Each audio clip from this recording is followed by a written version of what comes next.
नमस्कार, मैं हूं प्राध्यापक अशोक सिंह, रिजवी महाविद्यालय मुंबई से। आज के इस वीडियो में आप सभी लोगों का हार्दिक स्वागत है। आज के इस वीडियो में मैं 11वीं कक्षा के हिंदी योग भारती में सम्मिलित पहले पाठ के रूप में जो पहली कविता है प्रेरणा, उसके बारे में अध्ययन करेंगे। कविता का नाम है प्रेरणा, कवि हैं त्रिपुरारी जी। त्रिपुरारी जी कवि आरसी प्रसाद सिंह के पोते हैं और महज 30 वर्ष की ही उम्र में आयु में त्रिपुरारी जी की रचना यहाँ पर कनिष्ठ महाविद्यालय के पाठ्यक्रम में शामिल किया गया है, जो कि गौरव की बात है। त्रिपुरारी कुमार शर्मा एरौत बिहार में जन्मे एक कवि, लेखक, संपादक और अनुवादक हैं। इन्होंने शिक्षा, रचनात्मक लेखन और पत्रकारिता के क्षेत्र में सफलतापूर्वक कार्य किया है। ये दिल्ली विश्वविद्यालय, Indian academy of dramatic arts, Dainik Jagran, Swabhiman Times, Hum Watan, अलेप्सो प्रोडक्शंस फ्रांस, वेस्टलैंड बुक्स और नेशनल बुक ट्रस्ट इंडिया सहित कई संस्थानों के साथ काम कर चुके हैं। इन्होंने दिल्ली विश्वविद्यालय से पढ़ाई की है और फिलहाल हिंदी फिल्मी गीतों पर शोध कर रहे हैं। किसी भी रचना को, पाठ को अच्छी तरह से समझने के लिए सबसे पहले कवि का परिचय प्राप्त कर लेना बहुत ही आवश्यक होता है। इसलिए सबसे पहले हम कवि त्रिपुरारी जी का जो है परिचय प्राप्त करेंगे। त्रिपुरारी जी का जन्म 5 दिसंबर 1988 को समस्तीपुर, बिहार में हुआ। इनकी प्रारंभिक शिक्षा पटना से, स्नातक शिक्षा दिल्ली से तथा स्नातकोत्तर शिक्षा हिसार से हुई। दिल्ली विश्वविद्यालय में अध्यापन कार्य करने के पश्चात वर्तमान में ये फिल्म, दूरदर्शन के लिए लेखन कार्य कर रहे हैं। त्रिवेणी के रचयिता के रूप में इनकी पहचान है। कल्पना की भावभूमि पर यथार्थ के बीज बोते हुए उम्मीदों की फसल तैयार करना इनकी रचनाओं का मुख्य उद्देश्य है। प्रमुख कृतियां: नींद की नदी कविता संग्रह, नॉर्थ कैंपस कहानी संग्रह और सांस के सिक्के त्रिवेणी संग्रह आदि हैं। काव्य प्रकार मतलब कविता का परिचय कि कौन सी विधा है ये। काव्य के भी भेद होते हैं, उनमें भी कई प्रकार हैं। तो यहाँ पर जो कविता है वह त्रिवेणी है। त्रिवेणी एक नए काव्य प्रकार के रूप में साहित्य क्षेत्र में तेजी से अपना स्थान बना रही है। त्रिवेणी 3 पंक्तियों का मुक्त छंद है। मात्र इन 3 पंक्तियों में सत्य, कल्पना तथा यथार्थ की अभिव्यक्ति होती है। इसकी पहली और दूसरी पंक्ति में भाव और विचार स्पष्ट रूप से झलकते हैं और तीसरी पंक्ति पहली 2 पंक्तियों में छिपे भावों को नए आयाम के साथ अभिव्यक्त करती हैं। सामयिक स्थितियों, रिश्तों तथा जीवनी के प्रति सकारात्मक त्रिवेणी के प्रमुख विषय हैं। शब्दों की किफायत और एहसासों की अमीरी इस विधा की विशेषता है, अर्थात इसकी खासियत है। चलिए अब हम कविता परिचय अर्थात पाठ परिचय की तरफ बढ़ते हैं। प्रस्तुत कविता में कवि ने मनुष्य के जीवन में माँ की ममता और पिता की गरिमा को व्यक्त करने के साथ ही जिंदगी के आपाधापी में जुटे माता पिता से बच्चों को स्नेह भी टुकड़ों में मिलता है, इस सच्चाई को उजागर किया है। निराशा के बादलों के बीच आशा का संचार करते हुए कवि कहते हैं कि ठोकर खाकर जीने की कला जो सीख लेता है, दुनिया में उसी की जय जयकार होती है। सुख दुख की स्थिति में स्थिर रहना ही मनुष्य की सही पहचान है। अब हम कविता की तरफ बढ़ते हैं। पहले मैं कविता पढ़ूंगा और फिर उसका जो है भावार्थ स्पष्ट करूंगा। माँ मेरी बेवजह ही रोती है, माँ मेरी बेवजह ही रोती है, फोन पर जब भी बात होती है, फोन रखने पर मैं भी रोता हूँ। देखिए यहाँ पर जब जो है कवि की माँ से बातचीत होती है, फोन पर माँ से बातचीत होती है, तो बिना वजह के ही माँ रोती है, बिना कोई कारण। ऐसा होता है क्योंकि जीवन की आपाधापी में, भाग दौड़ में, जरूरतों को पूरा करने के लिए अक्सर होता है, हम देखते हैं कि नौकरी की तलाश में, रोजगार पाने के लिए या उच्च शिक्षा प्राप्त करने के लिए लोग अपने गांव को, परिवार को छोड़ करके शहर, महानगर की तरफ रुखसत करते हैं, वहाँ चले जाते हैं। मतलब ये कि अपने अपने माँ बाप से दूर, अपने परिवार से दूर चले जाते हैं। ऐसे में जब भी उनकी बातें घर वालों से होती हैं, तो उनकी यादें आती हैं। दूर रहने पर जो है उनकी बातें जो है उनके मन को छू जाती हैं और ऐसे में दुखी हो जाते हैं, भाव उमड़ आते हैं, भावुक हो जाते हैं और आंखों में आंसू आ जाते हैं। तो यहाँ पर उसी प्रसंग को इन 3 पंक्तियों में प्रस्तुत किया गया है। जीवन की आपाधापी में माता और पुत्र, मतलब माँ बेटे बिछड़ जाते हैं। दोनों ही एक दूसरे के प्यार के लिए तरसते हैं। पुत्र माँ से फोन पर बात करता है, तब पुत्र की आवाज को सुनकर ही माँ की ममता जाग उठती है, उमड़ उठती है और आंसुओं के रूप में बह जाती हैं।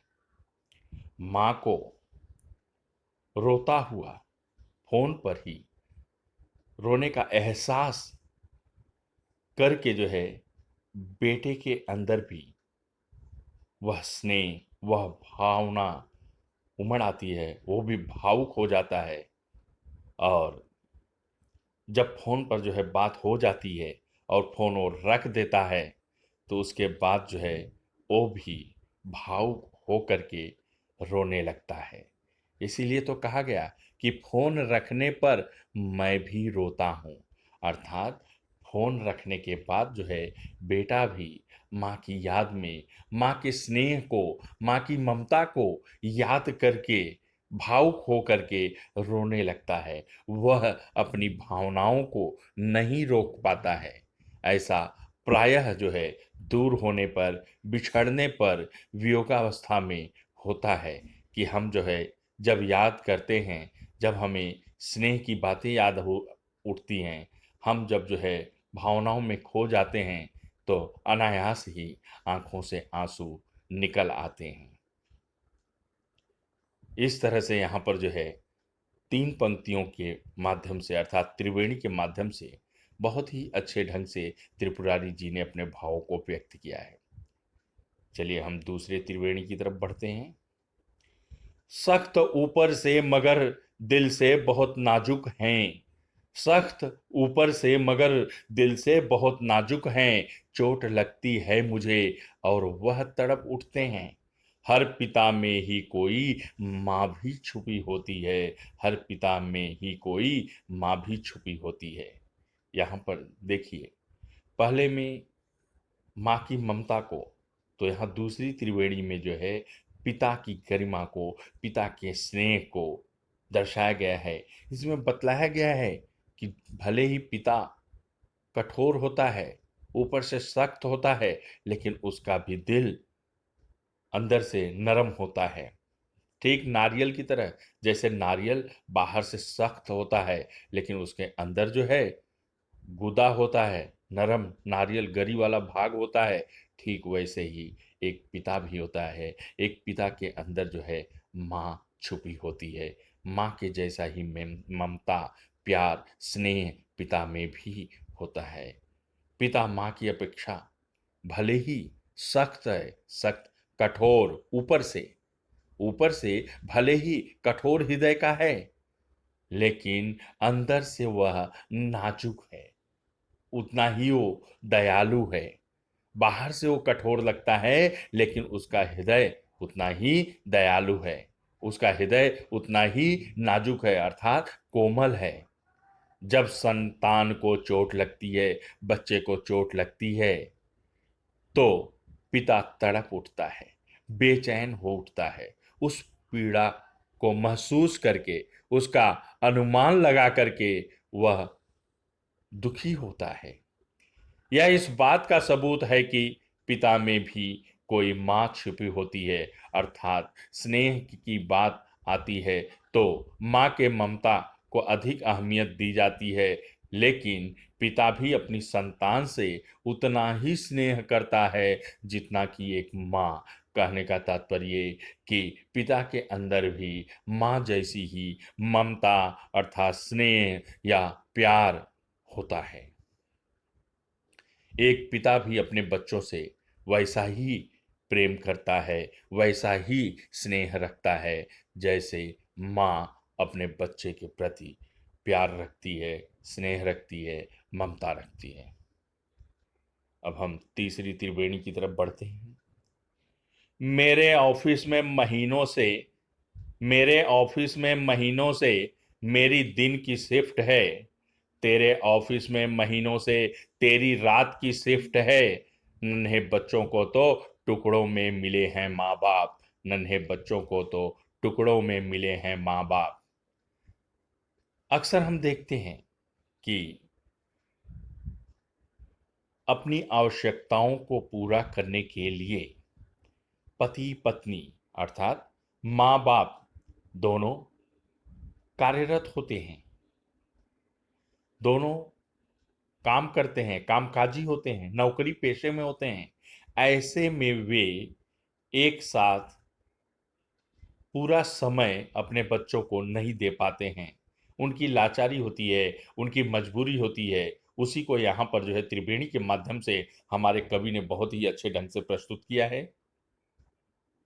कि जीवन की जरूरतें पूरी करने हेतु माता पिता दोनों काम पर जाते हैं।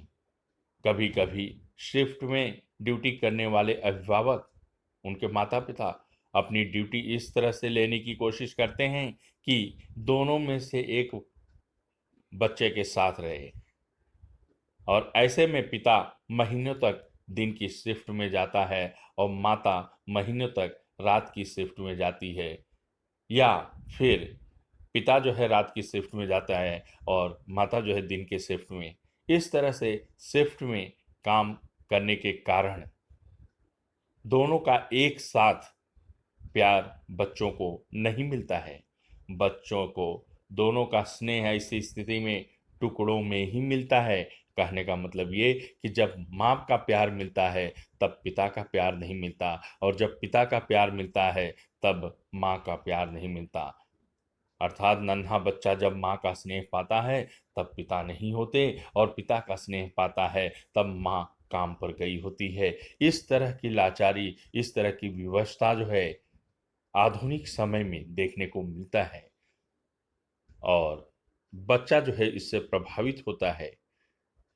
उसका बाल मन इससे प्रभावित होता है। उसे जो है माँ बाप का प्यार एक साथ प्राप्त नहीं होता है। ये माँ बाप की लाचारी होती है, मजबूरी होती है, उसकी विवशता होती है। आज के दौर में यह स्वाभाविक है, और इसे जो है इस यथार्थ को, इस सच्चाई को बहुत ही अच्छे तरीके से यहाँ पर त्रिवेणी के माध्यम से कवि ने प्रस्तुत किया है। उगते सूरज को सलामी सभी देते हैं, उगते सूरज को सलामी सभी देते हैं, डूबते वक्त मगर उसको भुला मत देना। डूबना उगना तो महज नजरों का धोखा है। डूबना उगना तो महज नजरों का धोखा है। उगते सूरज का स्वागत सभी करते हैं,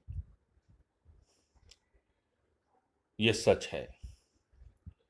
और डूबते हुए सूरज को लोग उतना सीरियसली, उतनी गंभीरता से नहीं लेते, उसके प्रति उदासीनता दिखलाते हैं। कवि त्रिपुरारी जी जो है सलाह देते हैं कि डूबते हुए सूरज को हमें जो है भुलाना नहीं चाहिए, उसे भी याद रखना चाहिए। क्यों? क्योंकि डूबना और उगना तो नजरों का धोखा है। सूरज तो आसमान में ही है, वो चाहे वो उदय हो या अस्त हो। हमारी धरती ही सूरज की परिक्रमा करते हुए हमें सूरज के डूबने उगने का आभास कराती है। अर्थात सच्चाई से मुख न मोड़कर हमें हर स्थिति में इस तथ्य को स्वीकार करना चाहिए कि हमें जो ऐसा आभास होता है कि सूर्य डूब गया, सूर्य अस्त हो गया, दरअसल सूर्य तो अपनी जगह पर तटस्थ है। धरती के द्वारा परिक्रमा करने के कारण यह परिवर्तन हमें दिखाई देता है और अज्ञानतावश हम ये मानते हैं कि सूर्य अस्त हो गया। सच्चाई को हमें स्वीकार करना चाहिए। बहुत ही अच्छे ढंग से यहाँ पर जो है त्रिवेणी के माध्यम से तथ्यपूर्वक ज्ञान को कवि ने हमें बतलाया है। हम अगले त्रिवेणी की तरफ बढ़ते हैं कि चलते चलते जो कभी गिर जाओ, खुद को संभालो और फिर से चलो। चोट खाकर ही सीख मिलती है। बेशक जीवन पथ पर चलते चलते कभी कभी गिर भी गए तो खुद को संभाल कर आगे बढ़ना चाहिए। कहने का मतलब ये कि जीवन में यदि हमें असफलता मिलती है, कभी हम असफल हो जाते हैं, निराशा हाथ लगती है, तो हमें फिर से हौसलों के साथ जो है सफलता प्राप्त करने के लिए तत्पर हो जाना चाहिए। गिरने पर जो चोट लगती है वह हमें जीवन का नया पाठ सिखाती है, क्योंकि ठोकर खाकर ही हमें जीने की कला का सबक मिलता है। अनुभव से बड़ा कोई शिक्षक नहीं होता है। अनुभव से बड़ा कोई शिक्षक नहीं होता है। बस जीवन चलने का नाम है, आगे बढ़ने का नाम है। इसे हमेशा याद रखना चाहिए। इसे हमेशा याद रखना चाहिए। जो व्यक्ति ठोकर खा करके भी सीख नहीं लेता है वो बहुत बड़ा बेवकूफ होता है। कहने का तात्पर्य ये कि जीवन में मनुष्य को अगर ठोकर लगती है, अगर चोट लगती है, तो निश्चित ही वहां से उसे सीख मिलती है। यह सत्य है, अटल सत्य है। इसे हमें स्वीकार करना चाहिए और इस सत्य को यहाँ पर कवि ने बहुत ही अच्छे तरीके से प्रस्तुत किया है। अगला त्रिवेणी, चाहे कितना भी हो घनघोर अंधेरा छाया, चाहे कितना भी हो घनघोर अंधेरा छाया, आस रखना कि किसी रोज उजाला होगा, आस रखना कि किसी रोज उजाला होगा। रात की कोख ही से सुबह जन्म लेती है, रात के ही कोख से ही सुबह जन्म लेती है। बहुत ही अच्छी पंक्तियां हैं, आशावादी दृष्टिकोण को प्रस्तुत किया है कि जब हम जीवन की राह में, जीवन पथ पर आगे बढ़ते रहते हैं, तो कई बार हमारे जीवन की राह में, जीवन पथ पर अनेक तरह की कठिनाइयाँ, अड़चनें, रुकावटें आ जाती हैं, संघर्ष करना पड़ता है। तो जो अंधेरा होता है वो हमेशा संघर्ष, दुख का प्रतीक होता है, कष्ट का प्रतीक होता है, और जो उजाला होता है वो हमेशा जो है सुख का प्रतीक होता है।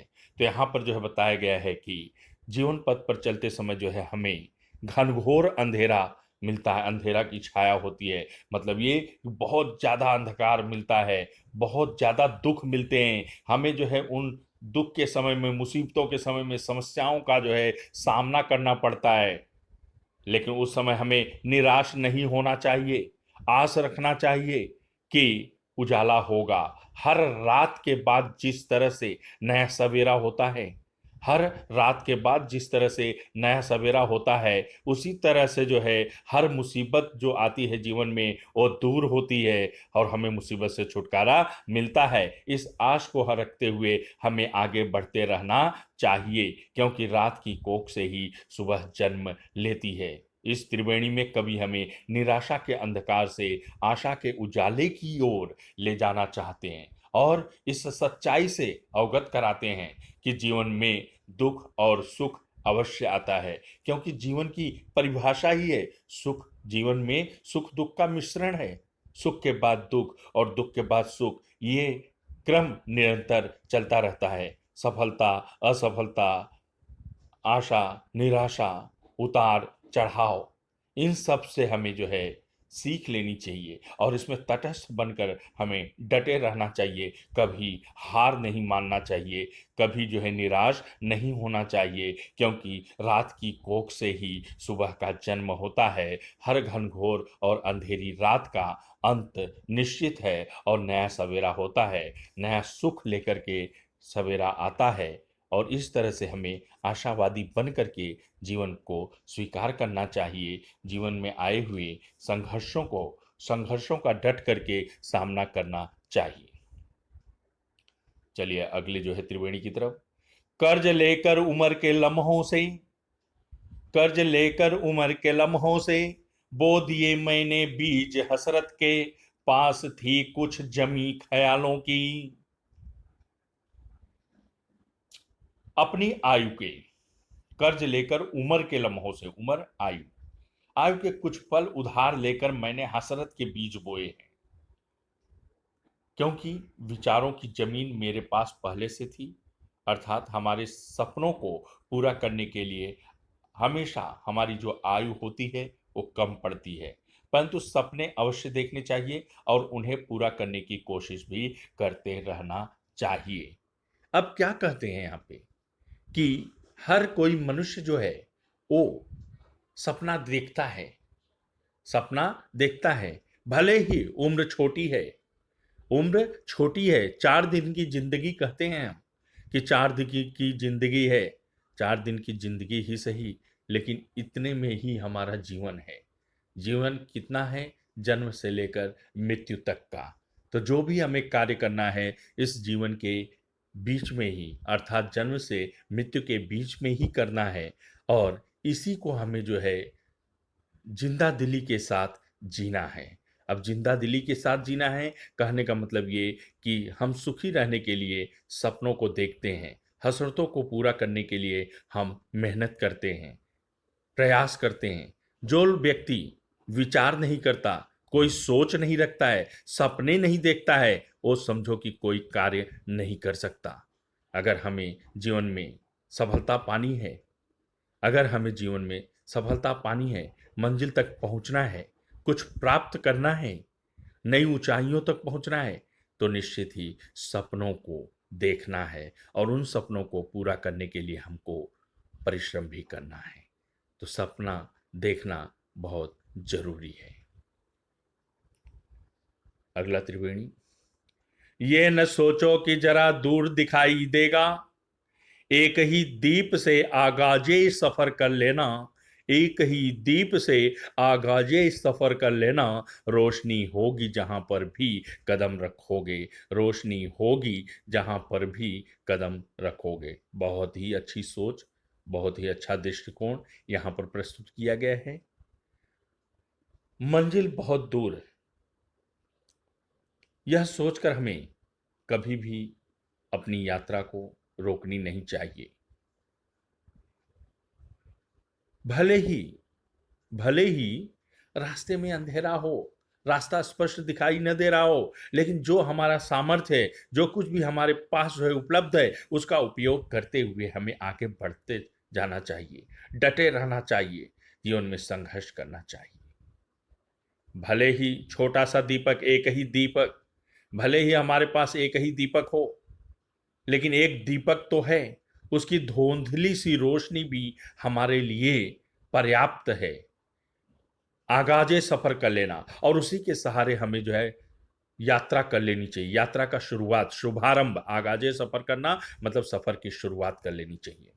अगर एक दीपक है तो उस दीपक के सहारे हमें जो है यात्रा का शुभारंभ कर लेना चाहिए, इस सोच के साथ कि जितनी कदम हम बढ़ाएंगे, हमारे कदम के साथ वो रोशनी भी आगे बढ़ती जाएगी। इस तरह से हमारा जो जीवन पथ है वो जगमगाते चलेगा, उसमें रोशनी बढ़ती जाएगी आगे।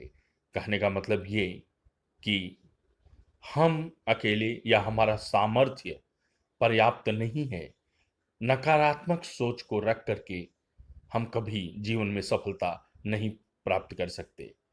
हमें जो कुछ भी है उसी के साथ अपने सामर्थ्य, अपनी क्षमता के साथ सकारात्मक सोच को लेकर आगे बढ़ना चाहिए।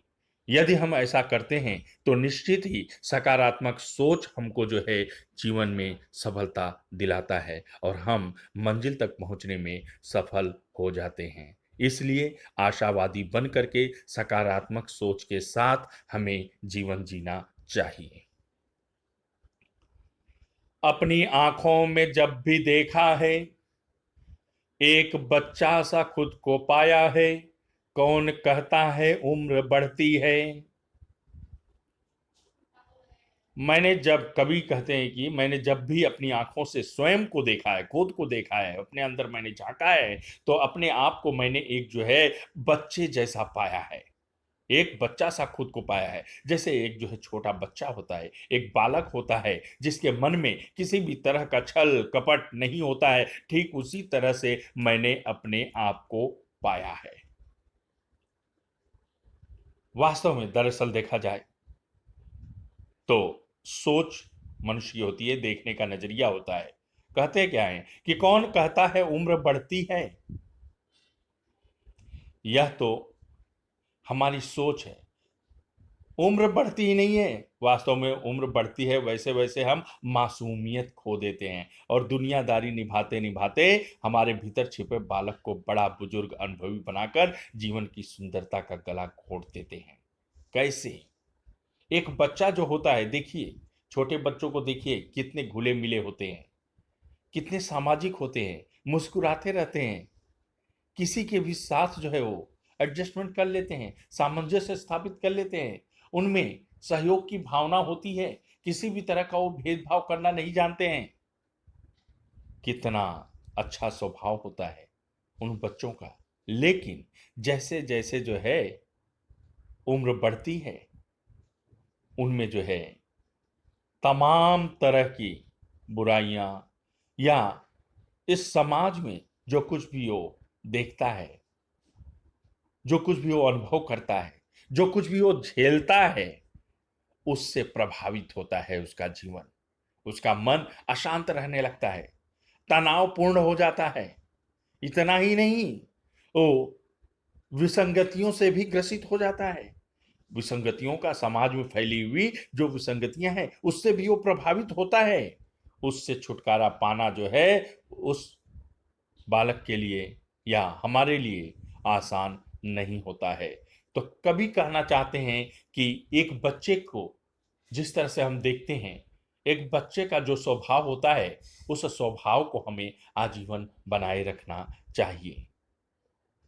और यदि हम उन अच्छाइयों को अपने में समेटते हैं तो हमेशा हम एक बच्चे जैसे बने रह सकते हैं। अर्थात उनमें हम जो है उन चीज़ों को अपने अंदर सहेज सकते हैं। वैसे भी यदि आप अपने माँ बाप के दृष्टिकोण से देखें तो हर व्यक्ति अपने माँ बाप के लिए बच्चा ही होता है। अपने माँ बाप के लिए वो बच्चा ही होता है, कितना भी बड़ा हो जाए, कितना भी बड़ा हो जाए, लेकिन व्यक्ति अपने माँ बाप के लिए एक बच्चा ही होता है। और बच्चे जैसे ही हमें अपने आप को बना के रखना चाहिए, अपने आंतरिक गुणों को सामाजिकता के लिए, जिससे कि हम लोगों के साथ जो है उसी तरह का व्यवहार कर सकें जैसा कि शुद्ध मन से, पवित्र मन से बाल मन अर्थात बच्चों का व्यवहार होता है। आंसू खुशियां एक ही शय हैं, नाम अलग हैं इनके। पेड़ में जैसे बीज छुपा है, बीज में पेड़ है जैसे।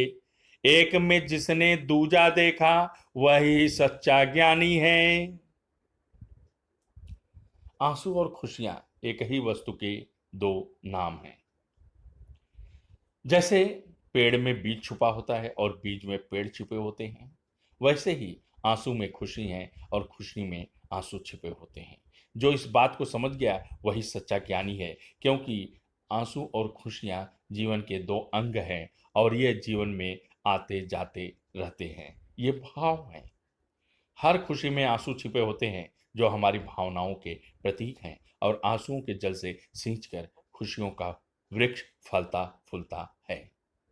हम सभी लोग देखें, कभी हम बहुत खुश होते हैं तो हमारे आंखों से आंसू बहने लगते हैं। देखिए कितना सत्य तथ्य को यहाँ पर प्रस्तुत किया गया है। जब हम बहुत ज्यादा खुश हो जाते हैं, भावुक हो जाते हैं, तब भी हमारे आंखों से आंसू जो है बहने लगते हैं। और जब हम बहुत ज्यादा जो है दुखी होते हैं या भावुक होते हैं, आंखों से आंसू निकलते रहते हैं, तो ऐसे समय पे भी हमारे चेहरे पर मुस्कान आती है, मुस्कुराहट आता है। मतलब ये कि दोनों के जो है तह में, दोनों के मूल में खुशियां हैं, आंसू हैं। खुशी के मूल में आंसू भी हैं, आंसू के जो है मूल में खुशी भी है। ये दोनों एक ही शय हैं, अर्थात एक ही वस्तु हैं। ये अलग नहीं है। इस सच को जो है कितने अच्छे तरीके से हमारे कवि ने प्रस्तुत किया है। इसे महसूस करना हर एक व्यक्ति के बस की बात नहीं है। अंतिम त्रिवेणी की तरफ बढ़ते हैं। चाहे कितनी ही मुश्किलें आएं, छोड़ना मत उम्मीद का दामन। ना उम्मीदी तो मौत है प्यारे, ना उम्मीदी तो मौत है प्यारे। जीवन में कितनी ही कठिनाइयां क्यों ना आए, हमें उम्मीद का दामन कभी नहीं छोड़ना चाहिए, क्योंकि नाउमीदी मृत्यु के समान है। नाउमीदी मतलब निराश होना। कठिनाइयों से घबराकर निराश का दामन थामने वाला जीते जी मर जाता है। जैसे हर अंधेरी रात के बाद सुबह अवश्य आती है, वैसे ही दुख के बाद सुख का आना निश्चित है। इस सकारात्मकता सोच के साथ जिंदगी जीना चाहिए। सुख दुख की स्थिति में स्थिर रहना ही मनुष्य की सच्ची पहचान पहचान है। इस तथ्य को कभी नहीं भूलना चाहिए। कवि ने यहाँ पर जो है बहुत ही अच्छी बात कही है कि ना उम्मीदी तो मौत है प्यारे, ना उम्मीदी तो मौत है प्यारे। अगर हम जीवन में निराश हो जाते हैं तो समझ जाओ वो मरने जैसा है, मरने जैसा है। जीवन तो आशा ही जीवन है। कहते हैं आशा ही जीवन है, उम्मीद पर दुनिया कायम है। इसलिए हमें कभी ना उम्मीद नहीं होना चाहिए, कभी निराश नहीं होना चाहिए, क्योंकि जो है आशा ही जीवन है, आशा ही जीवन है। तो जीवन में हमें आशावादी बनकर रहना चाहिए। इसी से हमारा जीवन सुखमय रहेगा और हम जीवन का आनंद ले पाएंगे। कविता का भावार्थ और स्पष्टीकरण यहाँ पर पूरा हुआ। यह प्रेरणा भाग 1 में हम जो है स्पष्टीकरण तक ही पढ़ेंगे। प्रेरणा भाग 2 में पाठ्यपुस्तक पर आधारित जो स्वाध्याय है, जो अभिव्यक्ति के लिए प्रश्न पूछे गए हैं, भावार्थ के लिए प्रश्न पूछे गए हैं, या रसास्वादन के लिए जो भी स्वाध्याय का कार्य है, उसे हम भाग 2 में पढ़ेंगे। बहुत बहुत धन्यवाद। आप लोगों को कविता अच्छी तरह से समझ में आई होगी। यदि कोई कठिनाई है, कोई समस्या है, तो आप जो है कमेंट बॉक्स में कमेंट करके मुझे अवगत कराएं। आपकी समस्या का समाधान करने का मैं पूरा प्रयास करूंगा। बहुत बहुत धन्यवाद। आभार। जय हिंद।